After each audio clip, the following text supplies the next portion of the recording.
Hey people, you are watching Make It Make Sense on Room 113. Thanks for tuning in for another review. We are reviewing my favorite show right now, Love Life Season 2 specifically. My boy Phil, me, and we're joined by the amazing Darren Osai. We hope you enjoyed this review and please do like, share, and subscribe for more of our content and other content on the Room 113 universe sphere of content. Okay. That's one way to put it. But yeah, let's get into this.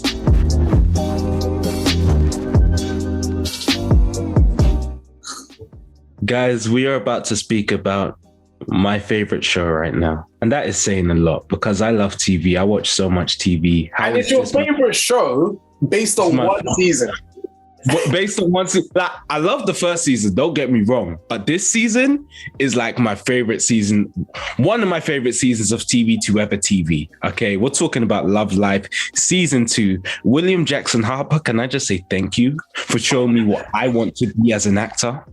Thank you. Okay, that's giving a lot. He in that one season, he showed me what I want to be as an actor, like in a certain type of show, but I'd also like to be, Denzel. But anyways, and Sidney Poitier, rest in peace, Sidney Poitier. He's, legend, open doors, all of that. But, listen, we'll talk about Love Life. It's all about the romance thing. And, you guys know about the romance thing, obviously, marriage and that. But also, some people are dropping romance-related songs and that. Like, what's going on? Like Darren, talk to us. Like, what? Single, yeah? What? Like, what music? You know what, yeah, it's actually interesting that you're talking about your favorite season. Because my song's seasons and yeah, that's the thing about life, innit? You have the seasons you love, seasons you hate, seasons that you think are all right. And yeah, I guess it's kind of about love throughout all those seasons and all the differences and that being the consistent thing. So yeah, if that should be out now or it should be out when this episode's out. But yeah. To be fair, if you've seen the trailer for his Sickle Journey, if you came out to watch his Sickle Journey, you will know that this is the official soundtrack for his Sickle Journey. Oh, David, is that a... Go. Love me, love. Oh! Love me. Hey, it's a banger, guys. It's a banger. Soundtrack to his Sickle Journey, our film, but more of us, the soundtrack to the Seasons of Love. Yes. Thank you for that, Darren. Yes. Thank you for capturing it so well. Yeah. So yeah, just type Darren on Spotify, Apple Music, DERRIN, and yeah, it's called Seasons. Yeah. Jeez. Guys, pre that, and as you pre that, listen to us talk about Love Life, which is so amazing, guys. Like, okay, what is it about? What is it about, David? Yeah. I need to catch my breath and everything. This guy's frazzled. So, first of all, we've spoken about this many times before, Phil, but Love Life is one of those shows that not only do I wish I created, but I was actually creating before I even knew what it was. Do you know what I mean? Like, I was thinking, I want to make a rom-com sitcom type thing. Oh, it could have this premise and everything. And then I look at the premise for Love Life and I'm like, no, fair, Sam Boyd, fair enough, because you done it and I love it. Now, it had one season already with the amazing Anna Kendrick, who Phil loves, and I also love and appreciate. Darren, fan of Anna Kendrick? Yeah, I like them. Pitch Perfect. Okay, that's where I did. I mean, if I never see her, think, I don't like her. So yeah. Got a nice face. Wait, hold on. Sorry, can we talk about how we came across this show? Because I want an on-air apology from Benga, David Ajayi. Oh, no. Guys, real quick. No. I came across this show when I was like, I think I was just searching through BBC iPlayer. Love Life was there, season 1. That's what Anna Kendrick. I watched the first episode and I'm like, hey, Stacey, David, would you guys check out this show? Let's see what's going on, right? Mm-hmm. Then, man, I think they watched it. I can't remember. Barely any response. No, them I weren't feeling it. So I thought, all right, bun this. I'm not going to watch it because there's no point in me watching it by myself and I can't talk to these two about it. What's the point? And then lo and behold, I hear there's a second season. Mm-hmm. But the only reason why I hear there's a second season is because David goes, I've watched the whole second season. I'm like, what is going on? What's had to finish the first season first, David right? Actually, TV cheated on me. I'm butthurt. Okay, damn. Do you know what it was? It was actually So the amazing rom-com monsieur Bolu Babalola was tweeting about the show a lot on Twitter, and obviously I hold her opinion highly because she's the rom-com monsieur. And I was like, yo, I need to check this show out. And I was like, but to get to season 2, I have to watch season 1. Damn it, Phil, you made me watch this rubbish. And then I watched it again. I was like, well, when was this ever rubbish? I love this. We keep skipping on the premise of the show. The premise is basically it's about one main protagonist finding their love. We follow their love life from their first love to their last, to the one that they end up with, marriage, long-time commitment, everything. Now let's get into that premise for a second. I love that premise so much because that's a bit of me. For me, love life is to the end. Do you know what I mean? I like concrete beginning, concrete end. I like looking for long-term commitment. I like monogamy. I'm gonna say it. I'm a monogamist. I'm a serial monogamist. Like it's a roll credits happily ever after situation, but it's not the end. Yeah, exactly. But it's also the end because it's like, no, this is their last love. So whatever problems, because let's be real, life is real. And they show the problems that you have in each relationship, including their last one. The Matrix. But regardless of those problems, this is their last love. This is who they're going to stick it out with. This is the love that makes it. That's how every season ends. That is a bit of me because that is like, when we talk about life-affirming shows, that is as life-affirming as you can get for me and hopefully for the world, because it's like, love is tough, but there is one that you get to end with. I think that's a very good way of summing it up. Like, it's essentially a rom-com series. And if you know David and I and what we've spoken about over making make sense over the past few years, like, rom-com is life. Like, that is everything. And it's like, bro, if you can get 10 episodes of this, boom, let's go.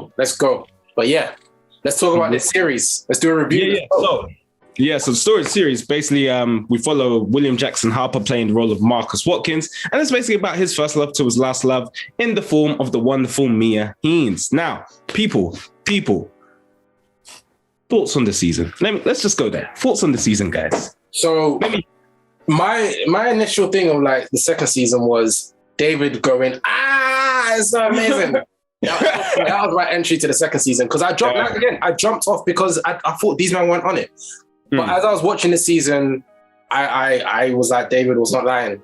David, this is sick. David was not lying. But then by the time I got to the end, I did feel, it was a sober moment. I was drunk on it during when I was watching it, but it was a sober moment because I was like, oh, okay, this is basically just like the first season, except it's give me the same thing, just give it in black, basically. But I love the first season. So I'm just like, that's boom. But then also, I think it's I think what puts it over the edge for me is I'm not a black supremacist, but what puts it over the edge for me is the individual performances in the second season. I felt hit me more, and I probably resonates with me more. Like having a guy go through this as opposed to a woman. Obviously, I can identify a lot better. But then you have guys, and you have in rom-coms when you have a guy who's at the center of a rom-com, the guys have their counsel. So when the guys come together and they talk about stuff, and you see one of them is married, one of them is going through some other stuff, and when they talk to each other, it is quite reminiscent of like the lives that some of us may live. So I think I obviously identified with the second season more, but I feel that both seasons they're not far off in terms of quality. But what puts the second season over the edge for me is the individual performances. Like Jessica Williams playing Mia Haynes. She's so good, man. I remember watching her film, the amazing Jessica James. Like she's so funny. She's hilarious. Like she does stand up as well. Never seen her stand up. I want to watch it at some point, but she was so good, man. And yeah, William Jackson Harper is phenomenal. He's so good. Like he's good, isn't he? He's good. Like I don't know what. He's just good. Like what else? Like he's good. Like he's good. How about you, Darren? Though, thoughts on the season? So yeah, I mean, I went into watching season 2 not knowing what it was going to be like, because I thought it was going to be like a normal, normal sitcoms where the next season you have pretty much the same cast. Because I remember watching the end of season 1 thinking, and I knew there was season 2 when I finished season 1. So I was thinking, okay, if it ends like this, where's it going to go? How are they going to, do you know what I mean? Like navigate that. And then I was like, oh, so it's like the same kind of like spine in terms of what everything's about, but different characters, but it's not completely separated because they're interlinked. It's kind of like what's it called? What's the show called again? This is us. This is us. Yeah. You know how this is us, how they kind of intertwine different stuff, and like it can almost go on forever, possibly. Kind of remind me of that. So I like that. So I was like, okay, this is something that can, I guess, kind of have like endless possibilities because it can relate to like one person relates to this person, whatever. Anyway, so I went there not knowing, and I was like, okay, this is cool. And I was like, I think I've actually, like, I really enjoyed season 1. I was like, I think I've enjoyed this more than season 1. And I mean, they're black. It was nice to see, a black couple, whatever. But cool. I think it's just the different characters, the different, like, the different ways it went. Just the thing that I remember season 1 thinking, I'd expect that to happen, curveball. And then season 2, I was like, I'm getting more curveballs. Like it still kind of like surprised me, I guess. And like it wasn't a case of where, I've watched season 1 to season 2, it's just kind of like whatever. It was like a whole fresh, new, exciting experience as well. That's I could testify to that. It definitely felt new. Like obviously, again, I did say it, like it's the same thing but black, but like it did feel very different. Obviously, the premise is love life, but it felt very... And Keith David as narrator? I didn't even clock it was him one time. I was like, what is this silky voice I'm hearing? But it feels comfortable, right? It feels appropriate. Yeah, Keith David. So like Reverend Greenleaf. I'm like the narrator in Community. Yeah. Oh, you, David, how did you find the... I mean... Here we go. Let's go off. Pretend up to 10,000 by 10,000. But I think so obviously the theme of love is like my favorite theme. I'm going to explore that till the ages come because I think there's so much you can explore about it. And it's in what you're saying in terms of how new season 2 felt to season 1's because like no two relationships are ever going to be exactly the same. There's always like little nuances and, crevices to explore, and like different types of characters to bring together, and then the supporting characters as well, and your interactions with them. And like romantic love is like the forefront, but then they really get into like the love between friends and family. Like you see Marcus and his like strained relationship with his father that gets healed, and Marcus and his relationship with his parents that was on the ropes because of the marriage that they didn't agree with, and how that gets healed as well. And then like you see Mia and her family, and then you see like Marcus and his friends, which are some of my favorite interactions. Phil, I know you picked that out a bit. But yeah, it's just so just feel good, beautiful to watch. The character performances are amazing. Let's get into like favorite moments, individual moments or episodes from the season. If you guys have any that you want to pick out, point out, applaud. My one was, when the guys go on their getaway, and like you might know my favorite rom-com is that awkward moment. It was giving me that awkward moment. Yeah. Oh. When they had the interaction when they're all being honest, and then Yogi, the married character, goes, man, like I'm just trying to enjoy. Like, I'm trying to enjoy myself. You guys are always trying to make stuff about. Like no one asked me how I'm doing. Like, whoa, brother, whoa. Because at the same time, obviously, like you see a bit of his story. In fact, you see more of his story than the Kian, the other character, but.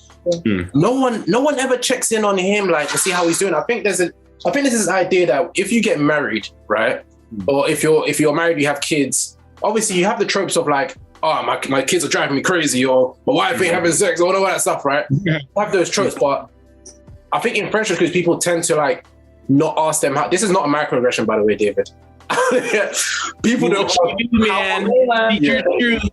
Speak your truth. No, the thing is, I will say I actually have experience. I think people just assume that happily ever after just exists. Like, do you know what I mean? No one really comes to check in and be like, oh, how's things going? What's going on? Like, just like with specificity, like no one really asks that. And then Yogi's character just has that outburst where it's like, man, you guys are always trying to make stuff like no one asked me how I'm doing. I was just like, brother, that episode was cold. I can't remember what. I think there was an episode that you told me that you loved a lot before I watched it. But that might have been like episode 7 or something like that. But I just love that moment so much, man. They go on a getaway and they have this outburst and they become better friends in the end because of it. Sometimes we're reluctant to say how we actually feel to our friends because of what that could mean And don't get me wrong, sometimes it could mean jeopardizing the friendship, but I think that honesty is important, man. Like, and just being real and just being like, fam, sometimes man, they need to check in on the strong friend. You know, we don't check in on the strong friend type thing. Insecure kind of had a moment like that as well, when it's like, check in on the strong friend with Kelly. But like, yeah, man, I love that moment. What about you? I'll say the same episode for me. The three of them going on that trip, even like on their way there, because they don't go like in a great position. Like, it's about Marcus and trying to get him, you know, trying to get him like back on, I guess, feeling good about life and stuff and all of that. And when they're there, you just basically, I feel for every single one of them, each one of them for different reasons. Like, like I get where all of them are coming from. Like Yogi being like mad, like you guys are checking up on me, and I feel like everybody watching probably feel, oh right, like even I feel bad. I'm watching, I'm not a part of this, but I feel bad because it's like, that's true. Did I even realize that you were the one holding everyone up, and no one's really checking on you like that, like personally? And even with the situation with Marcus and what's the other friend called? Kian. The other friend. Kian, yeah. Yeah. And just that whole situation. And I feel like it's one of them ones where you can think, in theory, I'd feel this way or I'd be angry like Marcus says and all this kind of stuff. But then like you just, as time goes on, the way they wrote is a case where you can empathize with everybody basically. There wasn't like one hero or like one villain there. A hero-villain situation. Yeah, exactly. Just that, it was just like, okay, this is real life. These are situations, and this is just where it happens to be. Do you know what I mean? Like nobody has like the obvious, like, do you know what I mean, criminal or whatever. And I like things like that where like you actually have to think like, okay, if I was in that situation, how would I feel? Would I be able to move? Would I be able to move past? Would I be able to forgive them? And I'm thinking, okay, should he forgive? Should he not forgive? Like, how are they going to get past this? And just the fact that they're all real with each other, like, I just like seeing the situation, especially with guys as well, where it's like we're all just honest, just laying out here, and then being able to move past it as well in the same episode. You thought it was cool. I also really liked the episode, one of the COVID ones where Marcus. I just like when the thing is, all the little microaggressions. I'm just thinking this is too much. Like, this is ridiculous. And when he had his outburst, I was just like, yes. It was so satisfying. Yes. It was so satisfying to watch. Tell them. Tell him. Tell them. Say it. Come on. All of it. Do that, like literally just come bam, bam, bam, bam. I didn't even take a breath. Man just laid it on, and it's like, I think because like I'm sure so many other people can relate to, you know, being in this position during COVID and stuff, and you know, BLM and all that stuff going on, and you get all these companies trying to like give apologies or trying to show their support, Black people, and just all that kind of stuff. So I feel like watching that, I'm sure so many people just felt so satisfied by seeing him say all the things that they probably wanted to say to their employers or like to their company they used to support that they don't support anymore, or you know, maybe their friends who they think aren't really being genuine. So I just felt like, yes, man, say your thing, Black man, do what you gotta do, be free. And I mean, he lost his job obviously, but I was hoping for the best for him. Well, he quit, didn't he? Like, yeah, he quit, innit? Yeah, lose it.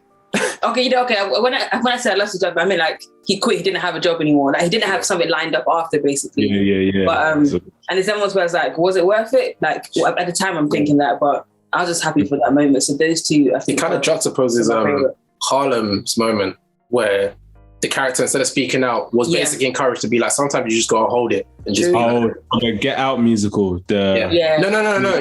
You know when during the Get Out musical, but when she friends were like, they were just like, you know, sometimes you just gotta hold it. Otherwise, how are you gonna get on in this life if you're always speaking out? So I personally, I don't know about you guys. I don't think there's any wrong answer in those moments, but I think you just gotta play things smart and just know what you're doing. Marcus, I can't lie. It was from a like being in a relationship and then being married perspective. I think it's very irresponsible what he did. Like you can't just quit because you felt away, if that makes sense. Like especially if you have responsibilities towards someone else, financially and everything. At the time. Did he? Weren't they living together? And then she was I'll hold you down. No, that was when he decided to do. During COVID, he was by himself. Okay, cool. If he wants to do that and be homeless, potentially, do you? You know what I mean? But if you're single, you can do that. If you're in a relationship, you owe it to the person you're with to at least consult them that I really want to leave this place. and this is how this place is making me feel, and then you go from there. But you, like, if I came home one day and just been like, hey, yo, I just quit, man. I couldn't stand it. Like, yeah, I would expect you to hit me. Do you know what I mean? But it's also like, would he have been able to like hold like that whole speech he had? Would he have been able to like hold it together, or he could have just done it and let him be like, "Oh, I apologize." You know, all the pressure was getting to me, all the stuff going on, and then they might have felt guilty and been, "Okay, we have to allow him back because otherwise we're not supporting him." So he basically could have made it work for him if he wanted to come back, but he knew that he wasn't about that anymore. Yeah. But yeah, those 2 episodes to me great. But yeah, guys, like obviously every single moment. Oh wait, can I guess? Go ahead. The one thing that this season did specifically that the last season didn't do is that it veered off and followed one character for an episode, and that was Mia's character. Was it that episode? Damn. No. Good goal though. Actually, that episode was the saddest one. Fair enough. It was a good episode and it was very interesting, but it was just heartbreaking. I was like, where's the joy? But obviously we need this because they have to show the real life of everything. but as an episode though, it was really well done. And as you say, different to the previous season, like they focused on a different character, which and they did that really well. But yeah, she did the madness, man. What are you doing, bruv? But anyways, forgiveness, which was another key theme of this season, which I particularly enjoyed. Forgiveness between the friendship group and obviously forgiveness between Marcus and Mia. So another life-affirming thing that just really hit home. But my favorite moments, first of all, I wanted to give comedian CP his flowers. I knew him from All Def Digital, bruv. All Def Digital. Doing that. Me, all that. Yeah, all of that there. And he did his thing in this show. My favorite line from him, is in the pilot. Marcus is considering, should I talk to this girl a bit more? And then, like, obviously, comedian CP is giving him the wise words of like, no, stay with your wife. And I love that they showed him like that. I love that they affirmed that you gotta settle with your wife, don't. I love that as well. Get this cheating thing, basically. I love that was the message. But there was a line he drops, Marcus is like, I can't be myself around her. He's like, what are you, Spider-Man? I died every time. Yeah. It's so good. Oh, Spider-Man in the background. Look at that. But comedian CP just blew me. Like he was the source of wise words, like at every moment for Marcus. And he played that role so well. My favorite moment, sir, you've said 2 of them already. In episode, I believe it's episode 7, when Marcus and Mia, it's episode 6. It's one of them. Marcus and Mia. One of them. Marcus and Mia reconnect in the park. Exactly. It's minute 12:33. Anyway, Marcus and Mia reconnect in the park after all of this will they won't they nonsense because they were friends, and then he was with someone and she was with someone. And the phone call. Nah, not even the. Okay. I love the phone call moment as well. Phil, I love all of them. That's why this is hard for me. But just that whole segment of them just being in the park talking. Marcus is worried about this baby he might be having, but we got to just focus on them. I think I mentioned this in an early episode of our podcast, but what they showed so well that really warmed my jellies was how much these 2 characters wanted to be with each other. And I think the beauty of desire between 2 people in a romantic context is something that really appeals to me. I look at you guys, you and my friends, I look at how much you just enjoy each other's presence. And like this is what people need. No man is an island. You want someone that you really want and they want you the same. That's one of the most beautiful things this world can give you. I think there's a caveat to that though. Caveat it. Because I'm not going to lie. I don't want to hear it. Yeah, ready. There's responsibility with desire. These 2 are 100%. relationships. 100%. One was married. Their desire should not even be a thing. Yes, the first date was beautiful, but one was married and one was in a relationship. I'm talking about when they were single now. But I definitely hear what you're saying. Like, don't do the whole don't let my wife get in the way of my love and my life thing. Forget that one. Commit to your wife. But I'm talking about at this point they were both single. They were both done with the nonsense, and they were like, listen. Marcus was like, I really like you. I really like you too. They lipsed and it was good. And it was good. Like a Bible verse. But then my other favorite... I hear that because you can actually tell that they were genuine friends. Like through the different kind of things they went through and different situations that they were in. Like they were actually friends. They were actually cool. They'll talk to each other about the issues and stuff. Despite she challenged him. Yeah. Exactly. On his blackness. Boy. She challenged him. And that's a thing to do. That's a thing to do. Yeah. But they did, you can see like the genuine relationship they did have, which was nice. But I mean, if I'm allowed to ask this question, 100. Because we know how it ended, would you say it was a good thing that happened because now he ended up being the love of his life? They both met each other because something bad had to happen for that good thing to happen. Do you know what I mean? So it's like there had to be the damage of his marriage that he didn't necessarily want to go in the first place in order to get to that happy place. That's a philosophical question that Phil answered second. So David, go for it. I'm not married, so I have no stake in this fact. Okay. How have you? You don't have to be though. We don't have to be on end or opinion. I know. I hear it. I was gonna, The way I view marriage, it's a tough one because obviously I believe in long-term commitment. I don't believe you should be breaking that kind of covenant. I know that divorce is a thing in this world that people, even Christians, do. Because sometimes it just doesn't work out. Sometimes things aren't, things don't seem reconcilable or whatever. But it's a tough one. So that part of it is why it's like, this is fiction and I can watch and enjoy this, right? But in real world terms, it's tough to think about. But, also there were problems in that marriage. That marriage was, probably nearing its end. And, despite mistakes that someone makes, I believe that they're still worthy of love. They're still deserving of love. And if that love happens to find them in spite of those mistakes they made in the past, that's still a beautiful thing. So to your question, was it a good thing? God can turn things around for good. And so, yes, it was. He's a Christian politician. It is well. Hallelujah. Reverend James, it's your turn. Well, I think the late Ravi Zacharias spoke about good and bad in how they actually complement each other and how good and bad is very limited to our perception of the now, right? So when everything was happening, he was not doing a good thing. When things turn out and it's like, oh, this probably was a good thing. So I think it's always about where you position yourself on that timeline. If you were to look at it holistically as a whole, I think it'll be very simple, but also you'll be doing an injustice to the reality of the situation by saying this was a good thing or this was a bad thing. But I think this is just, this is just almost the reality of where we find ourselves in this world, especially where we have a lot of options, and the fact that you can make a choice and then choose to go back on that choice because you have another option. I think ideally,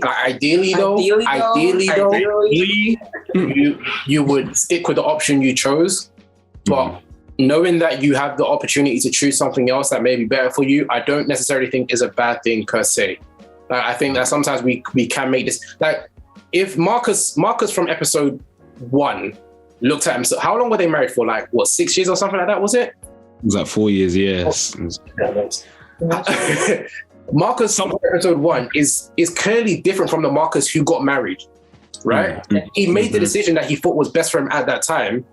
Things happen, life changes, and now he has a different perspective and outlook on life. And I think when you go into something like marriage, you should go into it going, I'm marrying this person, assuming that they will never change, but I know the reality that I may change myself, things may change, and it's all about that commitment to being with someone. If you then choose to not be committed to that someone, it's sad, but I don't think it's bad because it can, again, like David said, it can turn around for your good, but it can also turn around to be something horrible.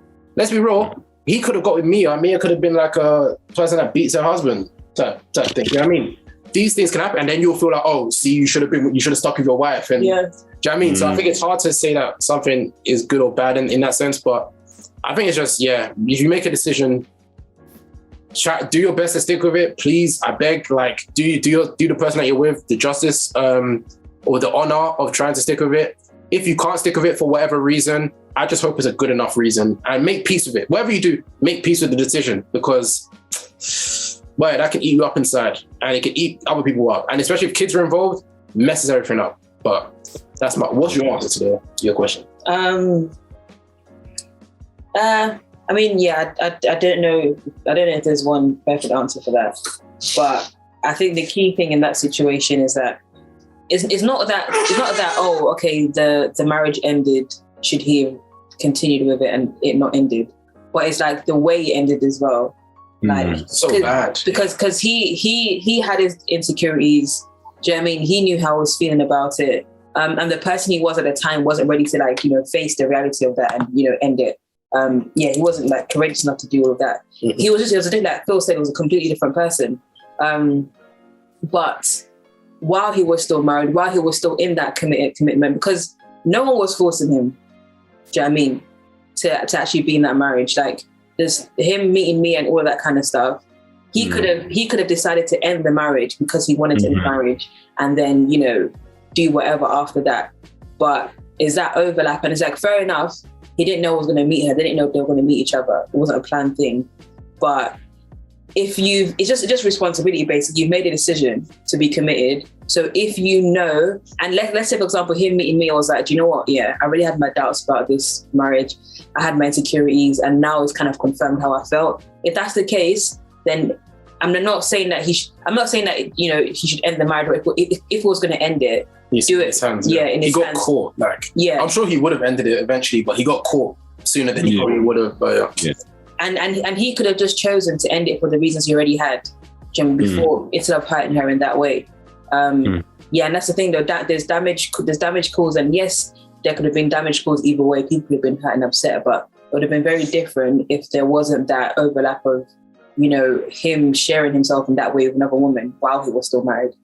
So I think I agree with what Phil said about the whole timeline thing. Like, you just have decisions, loads of different decisions. And if we like to count all the good and bad decisions in our life from the day we're born to the day we die, like, who knows what the number will be? It'll just be a mixture of loads of different things.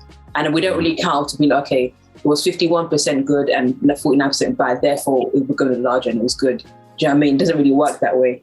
I think, I just think at every moment in time, just base it on the there and then and what you can do, because you can't predict the future. And then if you can look back and be like, I could have done that differently.